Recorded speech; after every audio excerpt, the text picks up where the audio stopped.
Good afternoon, everyone. My name is Dean. I am a technical solutions engineer in Google. I've been in Google since April last year. I've been using C++ for a longer time than that. I am also an alternate to the ISO C++ committee for Google. We have our representative here, Lawrence Kral. So he is the man, the official representative to the committee. And I'm here to talk about changing C++. I also call this talk the Life of a C++ Standard talk. If you have any questions, please feel free to ask them anytime, interrupt me. Raise your hand if you're here. If you're in the remote VC, just say something. We're going to try and make this talk a public talk. So if you have any Google specific confidential questions, please save them for later when we say it's time to go. Please keep that in mind. Or not, we can we can do this other ways. So I've already given this talk to Sydney, but we're gonna do this again here for a wider audience. If you still know people that are gonna try and make it in, please, make it happen now. All right, here to start. So once again, my name is Dean. I am going to talk about changing C++ and how it happens for everyone. Okay, so let's start with a few acronyms. We like acronyms. So ISO stands for International Standards Organization, and we have the JTC1, SC22, WG21, and you read it as ISO C++ Committee. So JTC1 stands for Joint Technical Committee 1. SC22 is Subcommittee 22. This is for programming languages. And WG21 stands for Working Group number 21, which is specific to C++. More acronyms. So I'm going to keep saying these acronyms later on. They mean a few things. So EWG is the Evolution Working Group. I'll get to the definition of these things later. LWG is the Library Working Group, and CWG is the Core Working Group. So, clear so far? All right. Okay. It's going to be important a little later on. So, okay. The Evolution Working Group. This is the group of people that evolve C++. So, evolve meaning add features to the language, support new constructs, define the syntax, semantics, etc. And this working group is headed by Bjarne Stroustrup, the creator of C++. So he's still involved with the process. And there's a study group within this evolution working group, and the study groups concentrate on just one area. And in this case, we have one for concurrency. And Lawrence Kral is part of this study group as well. And we also have others from other companies working on the same working group and study group. So the library working group is where changes to the standard library, usually the STL, it's called the standard template library. This is the group that discusses what new language, not language specific, but standard specific libraries come into the next version of the language. So that's a mouthful. This group talks about libraries that use the features in C++, the language. So there is one study group right now for networking. Another is for file system. And I think there's a new one that's coming up for synchronous I/O. But this is now part of the networking study group. So, yes, any changes to the standard library, new algorithms, new containers, new utilities, etc. This group actually deals with that part of the standard. So the core working group, on the other hand, is the group of people that work on the core language and the wording as far as the standard is concerned. So if there are any issues with the current standard, we raise things called DRs, or defect reports, And the core working group primarily deals with figuring out whether there's something wrong in the standard, what has to be changed, if there's any wording enhancements, etc. So this group is the group that keeps it together, so to speak. So the library working group is headed by Alasdair Meredith. He's a developer at Bloomberg, and the core working group is headed by I forget who's. Sorry. Oh, Mike Miller. Yes. So, sorry. There is no study group inside the core working group, and these are what you would. The people here are usually referred to as the language lawyers. So if there's any question about the language, you ask the people in the core working group. Okay, so that is the committee. 3 working groups inside the big working group, and yes, question. Oh, right, yes. So the last meeting that happened in Kona, Hawaii, the attendance was 70 people. And not everyone is exclusive to one group. So in the span of 5 days in the meeting, some people would join the library working group, some people would join the evolution working group during the meetings. And at any given time, the largest group is almost always the evolution working group. You see like 40, 50 people in the same room talking about the next version of the language. Then the library working group is usually around 5 to as much as 20 at any given time, depending on what is being discussed. And 5 is required for quorum. Core working group is the same, 5 to 20 people, because 5 is the quorum. Okay, does that answer the question? Yeah, okay, thanks. So the process, updating the standard. So the standard is basically one document.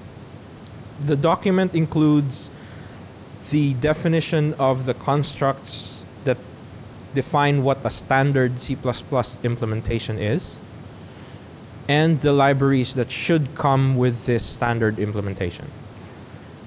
So how do we update this one document? Right.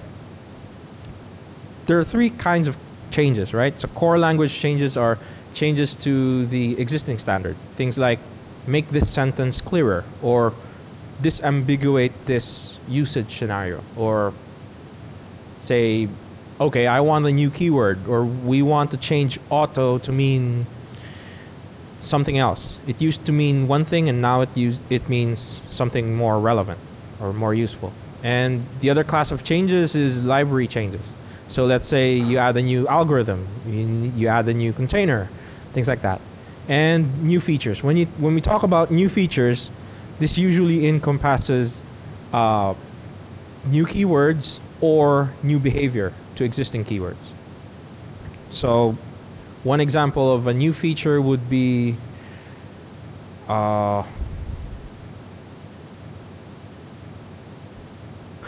I'm blanking out. C++ 11 new feature, auto, right? Auto. So that's a new feature. Range-based for loops. All the cool stuff. Decal type. If you know what that is, yeah. Okay, so these are the 3 main classes of changes, right? And the process is a loop. A very tight loop. Spanning multiple meetings. But basically, you come up with a proposal in the form of a paper or something less formal than that, usually a presentation. And then you attend the committee meeting. You attend the committee meeting. Well, before you do that, you kind of become a member of the committee through some way. One way is through the national body. So if you're not in the US or you're not a Googler, you usually ask your national body representative for ISO to say, hey, I want to go to the next standard because here is a proposal for C++. National body approves that, and then you get to the next meeting as an official representative of your country. The other way is through kind of the same process, but the company sends a representative through the national body. So in our case, Google is a member of the ANSI standards body, the American National Standards Institute. And because Google, the corporation, is a member, and ANSI is a member of ISO, we can then send representatives for Google to the ANSI meeting, and the ISO committee meeting. So the Google vote is one vote as a company, and the ANSI vote is one vote as a country. And then you have a lot of countries that are part of the ISO that each have one vote. So in the case of a different country, you would have typically a handful or more companies and individuals that act as members of that country. And when they vote, the country has to vote the way the membership does. So ANSI votes according to how the ANSI members vote. And every country that's a member of the ISO body gets one vote. So anyway, that's how you get to the committee. You get to the meeting, either you or someone on your behalf would present your idea. So let's say you have a good idea, it doesn't make it to, nobody in your national body would let you go there or some other reason, but you still want to send a paper. So you can ask someone else to champion it for you. And a good idea would be to ask an existing member to co-author a paper. And that member would then present it to the committee. Then the next thing is, once you're in the meeting, you defend this idea. You go several iterations of this defending and revising until you get consensus. So the ISO committee works by consensus. And consensus means not majority vote, it means unanimous vote. So, okay. Then the formalization of this process would be you submit a motion that is entered in the meetings that is considered a work item. And once that motion is carried by the body, it happens. So that is quote unquote the review process for getting changes into the document. It's clear so far? Okay. So a meeting usually happens in a remote location from it depends, right? Currently the schedule is twice a year.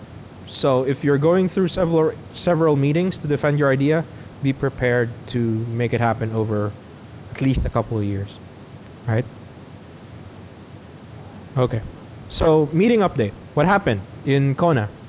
So bearing in mind the process that I just described, what happened was you had a few ideas that were thrown around, and that was step one, or step two, actually. And so the next standard is going to be C++ 2017. We are referring to that as C++ 1Y. Of course, after C++ 0x. 1Y is supposed to mean that hopefully it happens on the 17th, 2017. Y is kind of a placeholder, just like how X was a placeholder, but we just think C++ 1Y is cute. I don't know. Yes, so parallel development of the next standard after 2017 is also ongoing. Sorry. So we also are talking about C++ 22. What happened there was, because of the wealth of new ideas that we want to bring in and the limited amount of people that can work on these ideas in the committee, what happens is, okay, we decide that some of these are going to make it into 2017, and those that are big enough that needs a few more iterations will go into 22. Right? We also created the networking study group, which will specialize in the development of and the specification of the next network-specific libraries that will be included in the standard. So we're thinking about things like sockets, packets, messages, all the way up to HTTP, FTP, all that. So there's a dedicated group of people that are working on this as part of the committee. And the networking study group has a different schedule, kind of. So this study group can work faster than the main committee, and the idea is you can work faster, and then when the meeting comes, present the ideas that have been distilled and discussed, and do it concurrently with other study groups. Then we decided to continue work on a file system library. File system library was supposed to be TR2, but then TR2 was killed. And now it's going to be just the file system TR. And Beeman Dawes, the author of Boost File System, is working on and heading this study group. So, this file system TR. TR is technical report, which is technically not a standard, but it's like a memo to everyone that's implementing the C++ language and library to say, hey, this is what's coming down the pike. You might as well want to implement this before it becomes part of the standard, so that we get feedback from actual usage. And we discussed a few big features. C++ modules, constrained templates, static if, reflection, STM, and synchronous I/O. So, cool parts, quote unquote cool parts. C++ modules. This is not your grandfather's module. This is not Python modules. This is not any other kind of module you think might mean a module. So C++ modules are meant to be replacements to headers. And they don't define libraries or shared objects or DLLs. No, they're replacements for headers. Down the line, when, and most likely when, not really if, when C++ modules become part of the standard, only then can we start thinking about how shared objects and shared libraries, dynamic libraries and things like that would be defined. Because that's easier to define in a world where we have modules. Constrained templates. If you heard what happened to concepts, yeah. So we're calling it different now. Sorry?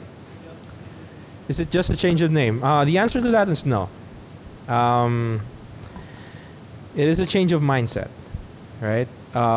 It used to be a little more theoretical. Now it's a lot more practical. So there are a couple of there's already one paper that came out, authored by Bjarne Strustrup and the group from Texas A&M. And they are talking, they still called it concepts in that paper, but during the meetings we discussed and we moved forward and said, instead of calling it concepts, let's talk about constrained templates. And the idea is to enhance the way templates work, to take into consideration the rules that are defined by concepts, quote unquote. So it's enhancing the way templates work in a manner that makes it easier to use. Let's put it that way. Static if, on the other hand, it came from Andrei Alexandrescu. And the idea is to kill SFINAE. So SFINAE is substitution failure is not an error. If you don't know what that is, don't worry. We're trying to kill it. And the idea is static if works like if, only statically. Yes, question. Away from preprocessed files? So the question is, between this and C++ modules, is there a movement to go away from preprocessed files? The answer is yes. we want to. So one of the movements is to limit the dependency on preprocessors. Yes. Those work with template implementations since you killed export. The question is, how would modules work with templates? Right, yes. Good question. So actually, C++ modules are a lot smarter than the common header file. And this brings with it things like templates and how they're instantiated, etc., etc. And modules are working at the compiler level. So it doesn't change how templates work. It just changes how compilers work. Right? So none of the rules will change. None of the template rules will change. None of the other things would change. But it would just change whether or not you're including headers. And it may be as simple as changing hash include foo to just say import foo. And the compiler will make it happen.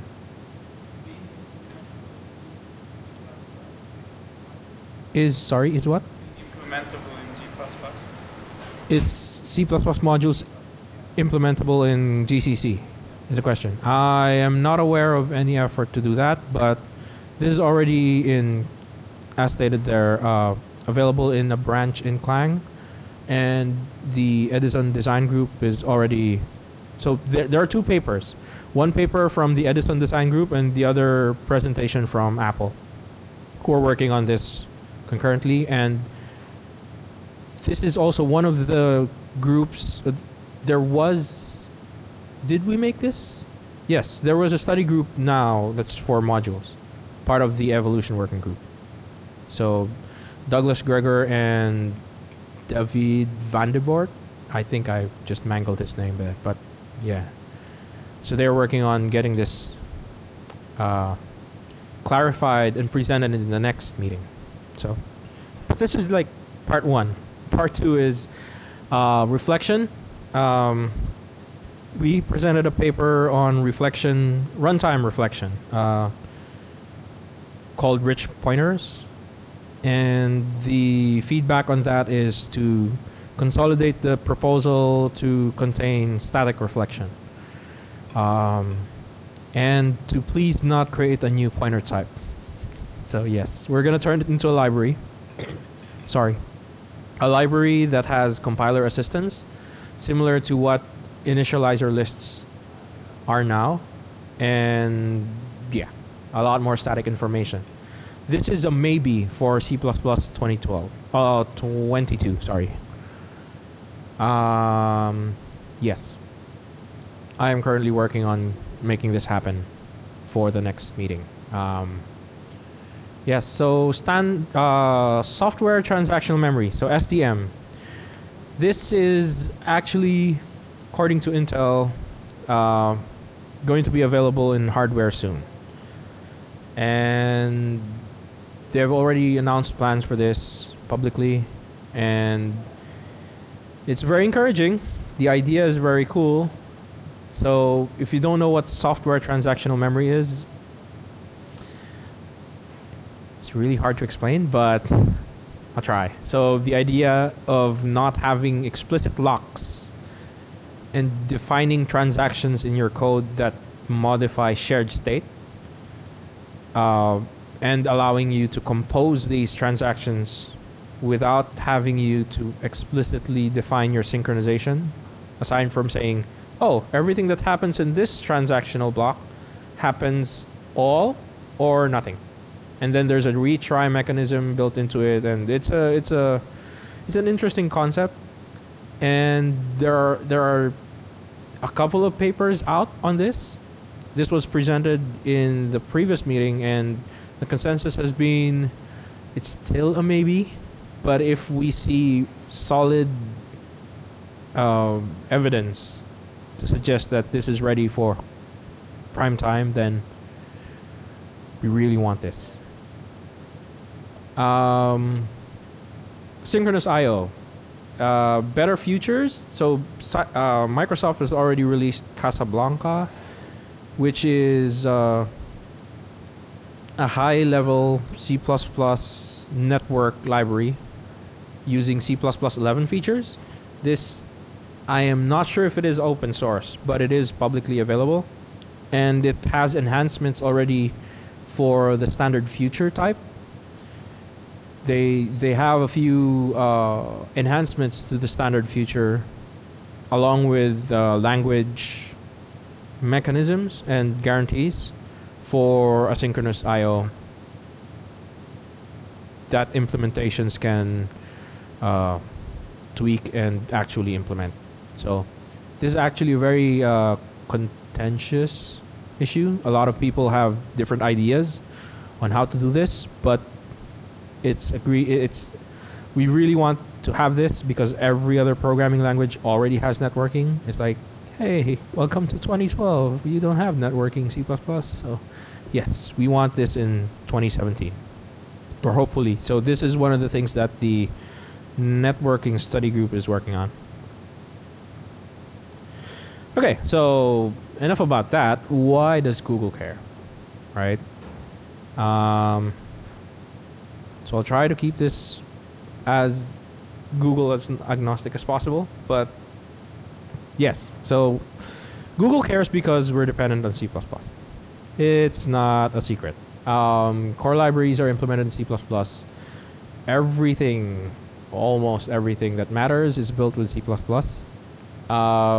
No other programming language or environment comes close to performance profile of C++ programs under load. I'm not gonna say anymore. Large percentage of code is written in C++. So some stats, the last number I got that's official is 100 million lines. I don't know if that includes tests or other third-party code, but yeah. So anyway, it's still 100 million, so that's a lot of code.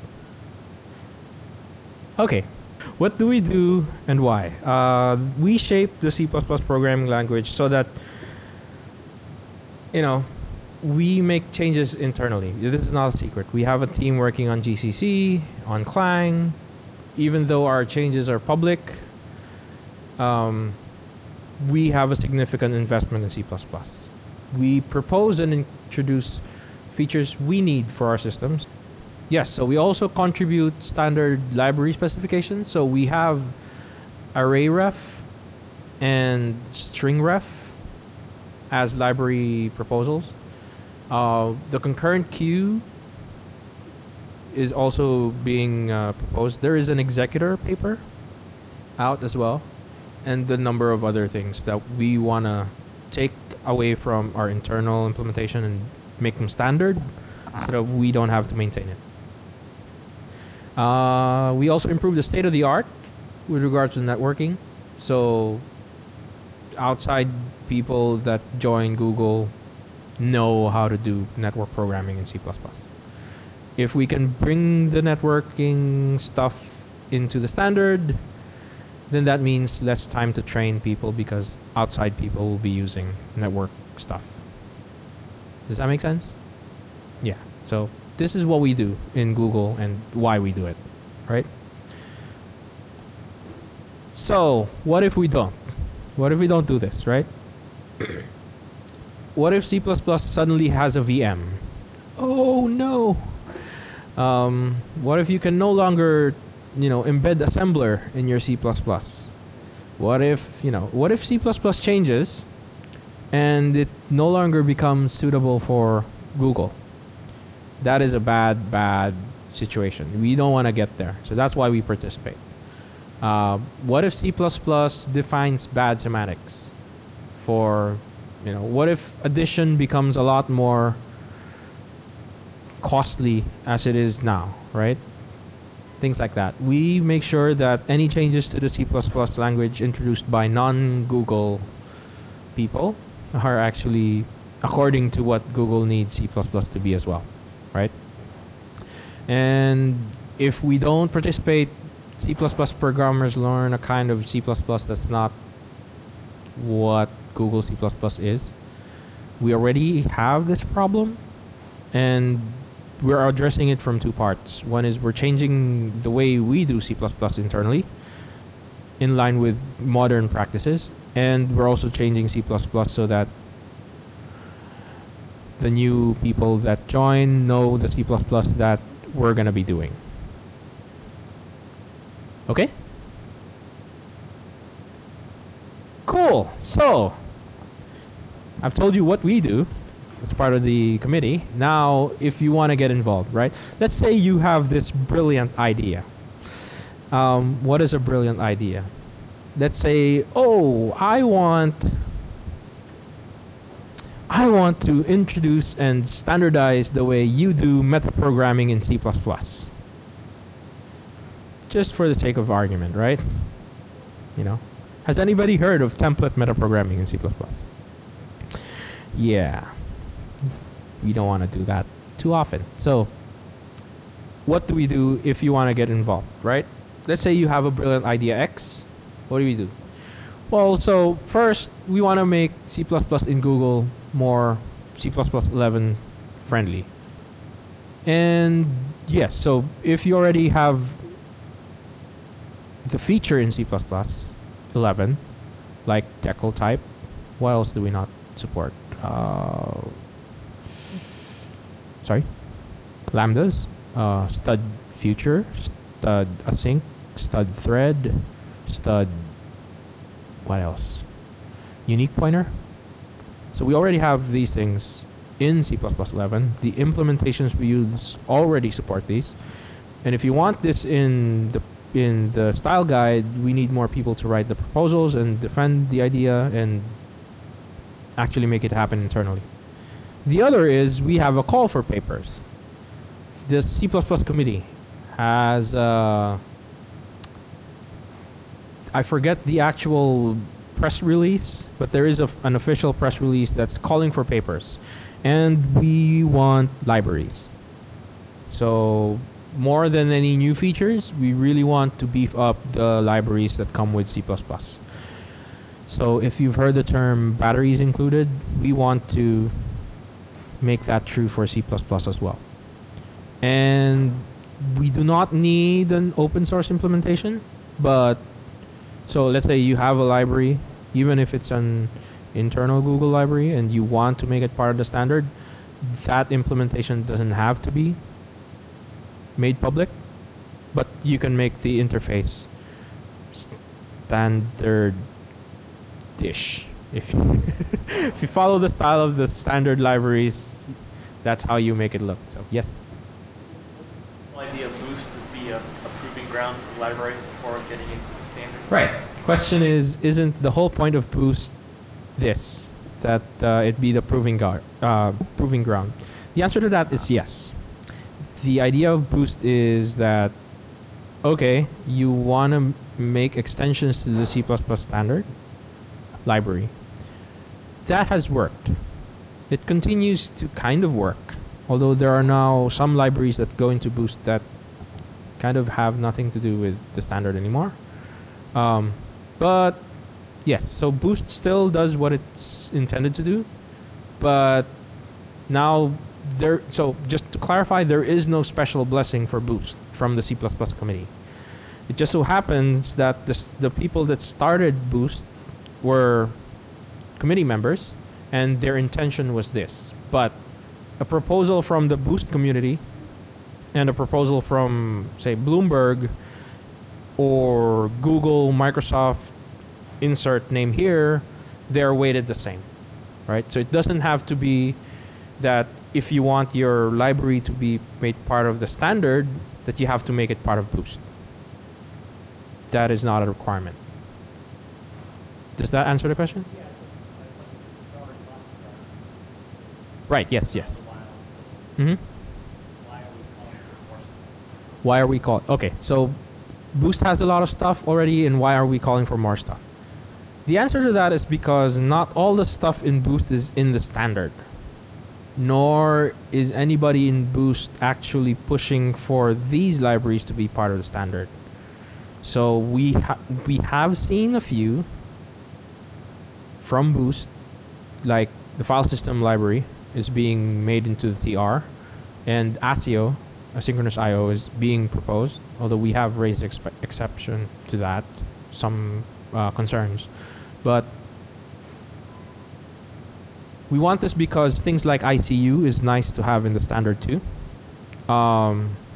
We have a lot of other libraries that are not in Boost that would be nice to see in a standard too. Like, even though we don't like XML, we want an XML parser anyway in the standard because everyone else uses XML. What else? Regex was a good example. It came from Boost, but then additions from other companies, changes in the standard made it better. So yeah, there's nothing stopping anyone from using Boost, right? Except there are other libraries that we would like to see in the standard too that are not covered by Boost. Does that make sense? Okay. We like Boost, right? Except like things like template metaprogramming we're a little iffy about making part of the standard. So also Boost doesn't have an HTTP library. Although it has ASIO, it doesn't have an HTTP, FTP, SMTP, things that matter library. Yes. What's the motivation for getting them into the standard? Right, so the question is, for whatever library we want, we could just use it, and what is the motivation for bringing it to the standard, correct? And the answer to that is, so in the context of Google, or in the context of any company, if you do things one way that is not the standard way, and you're hiring people that know the standard way, then you're going to have to teach these people the way you do it. That is not standard.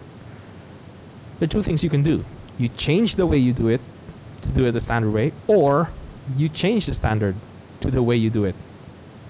We're trying both. Okay? Does that make sense? And everyone else that's in the committee is doing the same. Yes, you had a question.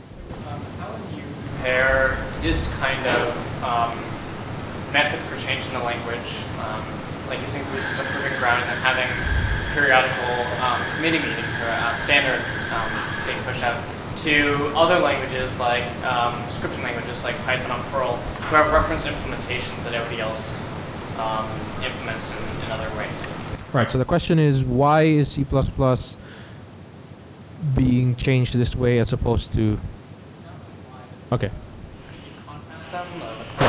So what are the differences between the way C++ is changed and the way other languages are changed? So for one thing, C++ is an ISO standard, and because it's an ISO standard, we have to do it the way ISO does it. That said, there's nothing stopping any of the implementers from extending the language, having proprietary extensions. Nothing stopping anyone from doing that. But that is kind of harmful, right? It's harder to reconcile the differences once a dialect of the language becomes the de facto, right? So we avoid that by saying, this is standard C++. If your program is written according to this standard and you're using a compiler and implementation that claims to be standard compliant, then it will work, right? Also, there is no one implementation that can be called a reference implementation. And this is by design, so nobody can dominate what C++ is. This is good for everyone that's in the... So you have to remember, there are vendors, there are consumers, and then there are just casual users, right? So, and there are also customers, people that are actually paying vendors for this implementation, right? So as opposed to other programming languages where you had one person implement this and then suddenly it grew, there's not much point in having languages that grew that way to have an ISO standard. Maybe you'd see ECMA standards or just an ANSI standard. Common Lisp had just an ANSI Lisp and a different Lisp, right? There is no one standard implementation of Lisp, but hey, right? That's the same idea. So there has been talk about, maybe trying another way, but the committee is like, it's been working so far anyway, right? So there's no big incentive to change the way things are being done yet, right? And because of this, there has been less fragmentation as far as C++ is concerned. So that's kind of a good thing, yes? Oh, yes. So I think adding new stuff to the standard library is a good thing, but it can also be overdone and abused. So for instance, the random number generators and all these probability distributions that were added to the new standard, I don't think the majority of C++ programmers care about those distributions. They probably don't even know what they are. So things like that only cater to a specific group, probably people in financial domain. But they just increase the volume of the library, add pages to the standard, without providing much benefit to the average programmer. Right. So the question is, why does the C++ standard contain a lot of niche libraries, right? Yeah. And that it could be abused, the process could be abused by members. So this is the reason why we're calling for a wider pool of proposals. So this observation has been made in the committee, and we are aware of this observation. And when we say average programmer, right, it's really hard to define. So if you're in the web development community, the average C++ programmer there would be the programmer that writes HTTP servers, or a parser for your template language, or a compiler for PHP, right? So in that group, the average is different from the people that create desktop software, where the average programmer for a desktop software development firm would be someone who uses GUI toolkits, and then you go to the other high performance computing sphere, and you come up with people that do numerical analysis across clusters of thousands of computers, right? So it's really hard to define what average is, and because of the composition of the committee, you have more people presenting papers that are relevant to their niche, right? You mentioned the random number generators and the math libraries and things like that, which may be only relevant to people that need it, but that doesn't stop the standard from also providing a network library, or in our case, regular expressions, right? Maybe the numerical guys don't even use regular expressions, but then we still have it in the standard library. So the idea is you grow the base of the standard library so that you don't burden all the C++ programmers with the choice of using something that's not standard, that might not work in all the platforms that have C++. So you broaden the base. It's there if you want to use it. If you don't use it, it's fine. It didn't hurt you that it's there, right? So that is the main motivation for broadening the standard library in that sense. Does that make sense? I also see things that are probably more needed and are more immediate needs for Right. them, rather than like having Weibull distribution in the standard library. Yes, I agree. And yes, Probably appreciated by a lot more C++ programmers than having these niche. yes, and yes, Lawrence. So. Unless somebody shows up with a proposal and is willing to push it through. And for that stuff, there was a guy working for the national labs whose job is to deal with these kinds of random number issues, numerical computations, that kind of stuff. He showed up, he had a problem he wanted solved, he pushed the idea through. It's not that there's any particular agenda set by the committee.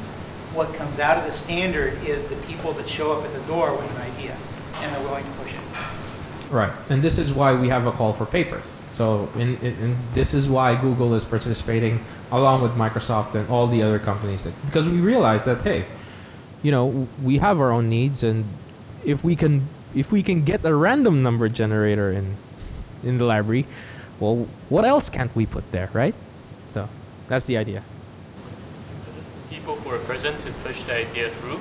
And I think earlier in your presentation you said to submit a change to a standard, you have to be in the circle, right? So the people who are already in the circle can be selective of what kind of stuff they want. Right.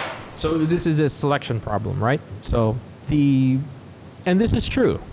And because of these observations, we are actually encouraging more people that are not part of the circle to reach out to us, or in our case, what we're doing right now is reaching out to these people that are not part of the circle and saying, hey, ICU, right? The ICU library, we really like what you're doing here.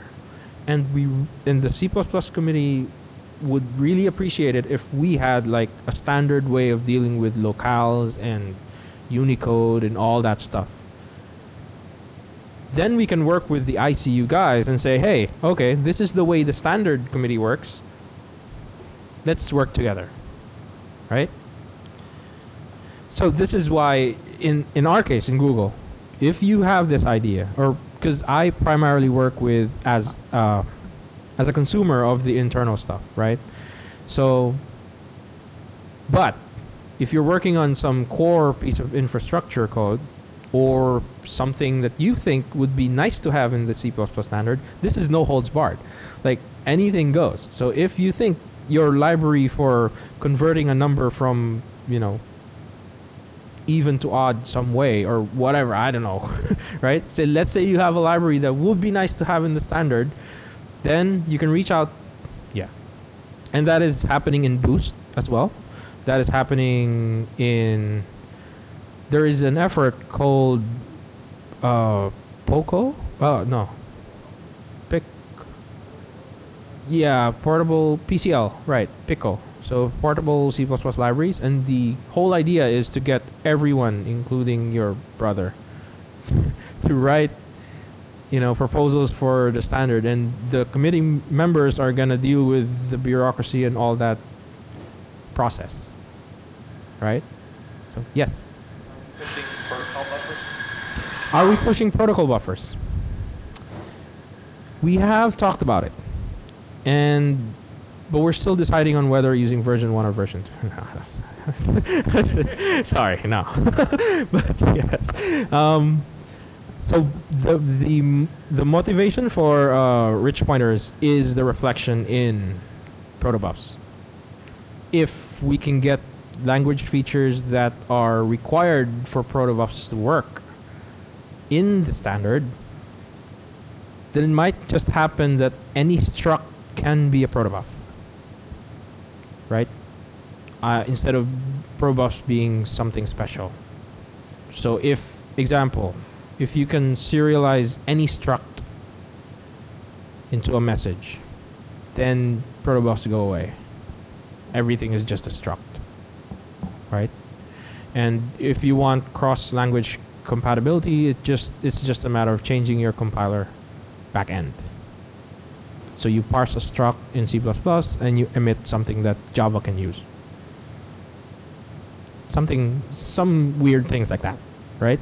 So there's one way of looking about. So because the idea of protobufs is good, we want it available everywhere, but I mean, changing the way you define a struct is a non-starter. So then we can push features that can make the features of protobufs available to all structs, right?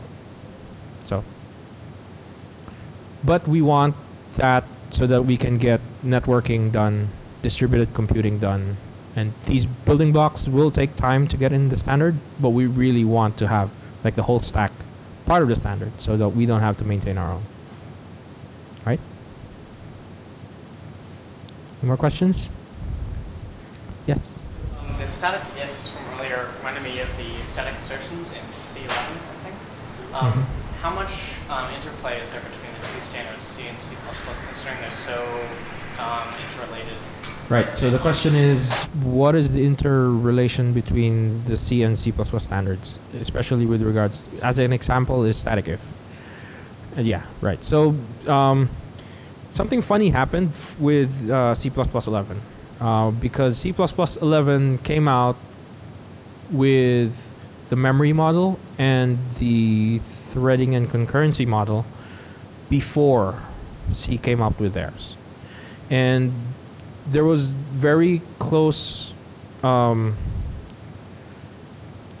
actually, a lot of the C members were in the C++ meetings and the same, right? So the coordination between the C committee and the C++ committee is pretty high touch. So that's something happened in that's 2011, C++ 2011, and the C memory model is consistent with the C++ memory model. And that is just going to continue to happen moving forward because it makes sense. Because practically all the vendors for C++ are also C vendors, so it makes sense to have, them consistent. Okay. Actually, I had a slide for that, but so I think we're early. For the whole thing. So if you still want to hang around, I'm gonna be here till tomorrow, or actually Friday. But yeah, we can talk more about this. So thank you very much for sitting around, and see you in the mailing lists.